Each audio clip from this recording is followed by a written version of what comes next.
The Armenian Genocide was a systematic mass murdering of thousands of Armenian people by the Ottoman Empire from 1915 to 1917. The genocide was carried out during World War I. The Armenian people were oppressed by the Ottomans for hundreds of years before the genocide.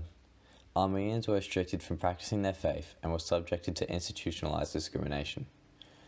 Non-Muslims were not allowed to give testimony in court against a Muslim if there was any chance that the Muslim could face punishment. Non-Muslim people were also not allowed to have a house overlooking a Muslim person's house. This institutionalized discrimination is an example of the third stage of genocide. In 1908, there was a coup d'etat that overthrew the monarchy in the Ottoman Empire. This gave the Armenians hope for equality. Then, there was a counter-coup in 1909, which led to the Ottomans regaining power. In 1913, at the end of the First Balkan War, the Ottoman Empire lost 85% of its European territory, and there was a mass expulsion of Muslims from the Balkans. Many saw their defeat as a punishment from God for not managing their country properly. Many of the Muslim refugees settled in areas of Anatolia in which Armenians resided.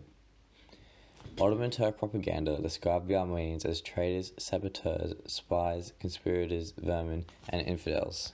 In February 1915, a political speaker argued that it is absolutely necessary to eliminate the Armenian people in its entirety, so there is no further Armenian on this earth, and the very concept of Armenia is extinguished. Comments like this express the extreme mentality of the Ottoman Turks at the time, as well as the fourth and sixth stages of genocide. One of the events that historians believe incited the murder of Armenians was when Zia Gökalp strongly promoted the idea that Turkey could be restored to its past power by eradicating all non-Muslim people and the elements of their existence. April 1915 marks the official start of the genocide, and also the seventh stage of genocide.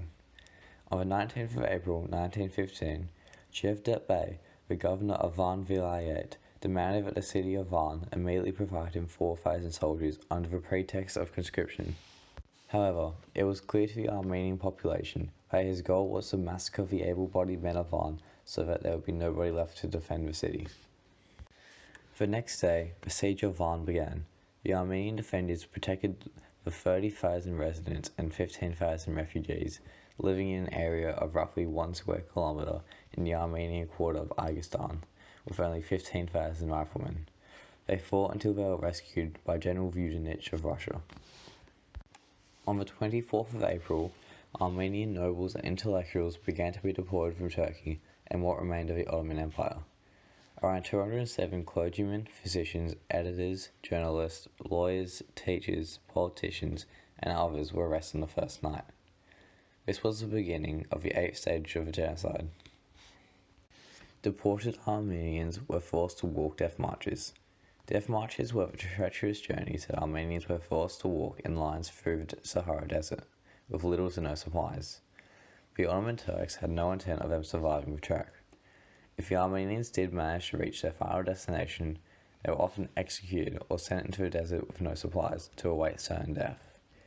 The Ottoman Turks say that they did not commit genocide because all they did was deport the Armenians. They refused at the time to call it murder. This is an example of Stage 9 of the genocide. On the night of the 2nd of November 1918, with the aid of the Three Pashas, the main perpetrators of the genocide fled the Ottoman Empire. A month earlier, the Majoris Armistice was signed between the Allies and the Ottomans, which led to the end of the Armenian Genocide. By January 1919, there were 130 reported suspects to be tried for war crimes, most of whom were high-ranking officials.